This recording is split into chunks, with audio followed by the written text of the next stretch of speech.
Now here, now we'll be going over the applying credit notes, or applying a discount, vendor credit to a specific invoice. Now, for example, we've paid this invoice completely, but it turns out after like 2 3 days we get to know that the items were damaged.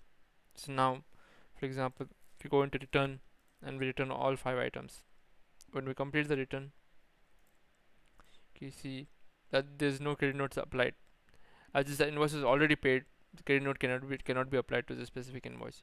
So when you go into the purchase returns page, you can see that the purchase return has been created here.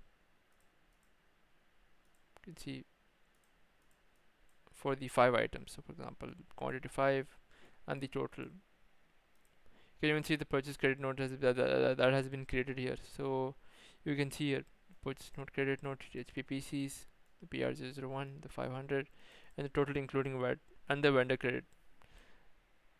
So when you see here, the status has been put in vendor credit, and this what this means is when you go to the vendor page, you can see what vendor owes us, how much does vendor owe us. So like how much does the vendor have to pay us, as we've returned it and he hasn't given us the amount.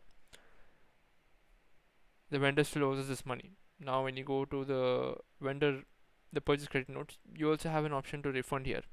So when you click on refund received, for example, the vendor pays us, when you click on the refund received, automatically the vendor owing us money will get deducted according to the specific credit note. Now for example, we're going over the applying a specific credit note. Now for example, we have an apply credit here.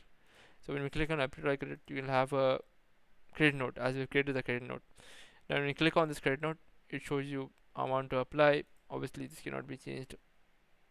You can reduce this, but obviously this cannot be changed.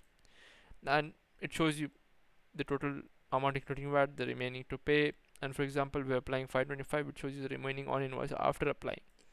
So for example, we apply this and the pending amount gets decreased automatically. And you can see in the vendors page, the credit notes, the vendor owing us money also gets deducted automatically. So it's a completely automated system for you. Now we're going to go purchase here, invoices here. We go to details and we can see that the specific credit note has been applied to specific invoice.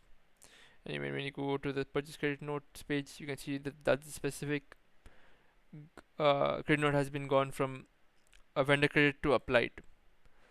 So it's a completely automated system. And now when you go to pay, you will have a 577 dirham to only to pay. Now when you record the payment, the invoice goes into payment. So this is how the whole purchasing module is fully automated according to you. So you don't have to keep on creating a new purchase invoice, new credit note, new. It's fully automated with just a press of a button, and that's how it works. And that's how purchasing module is also connected to the inventory page.